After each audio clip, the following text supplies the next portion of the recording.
Hello everyone, आज के video में linear equation in one variable ये यूनिट का प्रॉब्लम नंबर 14 स्टडी करेंगे। तो देखिए क्वेश्चन आपके सामने है, ये प्रॉब्लम हमें सॉल्व करना है। क्वेश्चन में क्या लिखा है वो हम पहले पढ़ेंगे। क्वेश्चन में लिखा है सॉल्व द इक्वेशन। एक इक्वेशन दिया है जिसमें x अननोन है, वो x का वैल्यू हमें फाइंड आउट करना है और क्वेश्चन में आगे लिखा है एंड चेक द रिजल्ट। तो चलो हम ये प्रॉब्लम सॉल्व करेंगे और ये प्रॉब्लम सॉल्व करते समय आपको सबसे पहले ये चेक करना है कि गिवन जो इक्वेशन है वो लीनियर इक्वेशन है क्या और उसमें वन वेरिएबल है क्या। और जो भी आप सॉल्व करोगे, जो भी आप रिजल्ट निकालोगे, उसको आपको चेक भी करना है कि आपका रिजल्ट करेक्ट है कि नहीं, क्योंकि लिखा है चेक द रिजल्ट। अगर एग्जाम में इस टाइप का कोई प्रॉब्लम आता है तो आपको ये स्टेटमेंट जरूर आपको पढ़ना है कि वहां ऐसा लिखा है क्या। अगर लिखा है चेक द रिजल्ट तो फिर आपको चेकिंग वाली स्टेप्स शो करना पड़ेगा, उसके ऊपर मार्क्स होते हैं। और अगर आपने चेकिंग वाली स्टेप्स शो नहीं किए तो आपको फुल मार्क्स नहीं मिलेंगे, इस बात का आपको ध्यान रखना है, ठीक है। तो हम अगर इक्वेशन में देखें तो ये इक्वेशन में सिर्फ एक ही वेरिएबल है, वो है एक्स। देखो x वेरिएबल है, एक वेरिएबल, और x का पावर देखो क्या है, 2x है, दोनों जगह x है और दोनों में x का पावर 1 है। इसका मतलब ये लीनियर इक्वेशन है। अगर पावर 1 होता है तो लीनियर इक्वेशन होता है, पावर 2 हो जाए तो क्वाड्रेटिक इक्वेशन बनता है, पावर 3 हो जाए तो क्यूबिक इक्वेशन बनता है, इस तरह से।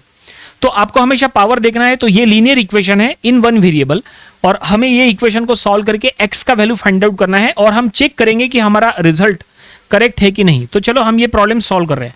सबसे पहले गिवन इक्वेशन हम यहां पे लिख लेंगे। गिवन इक्वेशन इज, तो क्या दिया है, देखो ये इक्वेशन दिया है, ये हमने यहां ले ली है, ठीक है। अब यहां पे कैसे x का वैल्यू फाइंड आउट करेंगे वो देखो। x का वैल्यू आपको फाइंड आउट करना है। तो इसके पहले हमने जितने प्रॉब्लम सॉल्व किए, काफी सारे प्रॉब्लम में हमने एलसीएम का यूज किए थे और एलसीएम का यूज करके हमने सॉल्व किए थे। हमने आपको कहा था कि प्रॉब्लम आप एलसीएम के मेथड से भी सॉल्व कर सकते हैं, क्रॉस मल्टीप्लिकेशन से भी सॉल्व कर सकते हैं। चलो ये प्रॉब्लम हम क्रॉस मल्टीप्लिकेशन से करेंगे, आसानी से हो जाएगा। तो अगर आपको क्रॉस मल्टीप्लिकेशन करना है तो देखो यहाँ पे ऐसा हम यहाँ लिख लेंगे। अब आप ये जो 3x माइनस 10 है ना, 3x माइनस 10 के डिनोमिनेटर में क्या है, 1 है। तो यहाँ क्रॉस मल्टीप्लिकेशन करेंगे तो 2x प्लस 5 इंटू 1, तो 2x plus 5 equal to 3 into 3x minus 10। ये देखिए इस तरह से, देखो क्रॉस मल्टीप्लिकेशन कर रहे हैं, है ना। तो यहां पे क्या होगा, इसको सॉल्व करो। 2x प्लस 5 इक्वल टू ये हो जाएगा 9x माइनस ऑफ 30, ठीक है। अब ये 9x इधर शिफ्ट करो तो ये हो जाएगा 2x minus of 9x is equal to ये माइनस 30 माइनस ऑफ 5, ठीक है। हमने क्या किया, x की टर्म्स लेफ्ट साइड में शिफ्ट किए, जिसमें x नहीं है उनको राइट साइड में शिफ्ट किए। So minus 2x minus 9x हो गया minus of 7x is equal to ये हो जाएगा माइनस ऑफ 35, ठीक है। अब यहाँ पे माइनस माइनस कट करो और x फाइंड आउट करना है। तो x फाइंड आउट करने के लिए 35/7 कर लो, ठीक है। माइनस माइनस कट हो गया, 35 को 7 से डिवाइड किए तो हमें x मिल गया फाइनली 5। तो ये हमें x मिल चुका है। क्वेश्चन में जो x फाइंड आउट करने की बात हो रही थी, क्वेश्चन में कहा था सॉल्व द इक्वेशन, हमें सॉल्व करना था और यहां से x का वैल्यू फाइंड आउट करना था। हमने फाइंड आउट कर लिया, x का वैल्यू मिला है 5। अब हमें चेक करना है कि जो वैल्यू हमने फाइंड आउट किए वो करेक्ट है कि नहीं। कैसे चेक करना, देखो बहुत आसान है। आपको बस क्या करना है, ये x का वैल्यू उठा के ये इक्वेशन में पुट करना है। ये इक्वेशन में पुट करो और देखो LHS RHS सेम आता है क्या। अगर LHS RHS सेम आ गया तो समझ लो जो आपने x का वैल्यू फाइंड आउट किए वो करेक्ट है, नहीं तो रॉन्ग है, समझे। तो चलो अब हम ये चेकिंग वाली स्टेप्स यहां शो करेंगे। सो चेकिंग वाली स्टेप्स, तो इसके लिए गिवन इक्वेशन हम यहां लिख लेंगे। ये देखो ये गिवन इक्वेशन है, हमने यहां से कॉपी करके यहां लिख लिए। अब हमें यहां x का वैल्यू पुट करना है। x का वैल्यू जो हमने फाइंड आउट किए थे 5, वो x का वैल्यू यहां पुट करना है।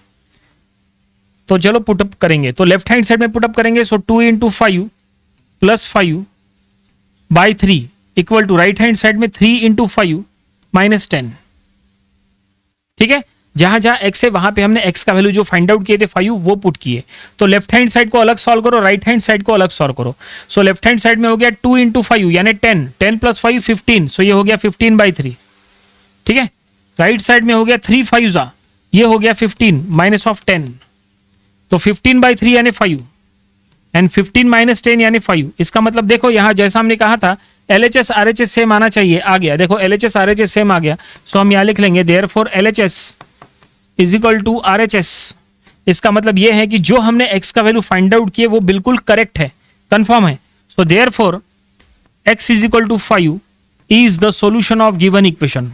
तो फाइनली हमने स्टेटमेंट में लिख दिया है x इज इक्वल टू 5 जो हमने फाइंड आउट किए is the solution of given equation, और इस तरह से फाइनली ये प्रॉब्लम पूरा कंप्लीट हो गया। ठीक है, एग्जाम में भी जब आप ऐसे प्रॉब्लम सॉल्व कर रहे हैं तो आपको चेकिंग वाली स्टेप्स शो करना कंपलसरी रहेंगी अगर लिखा है एग्जाम में तो।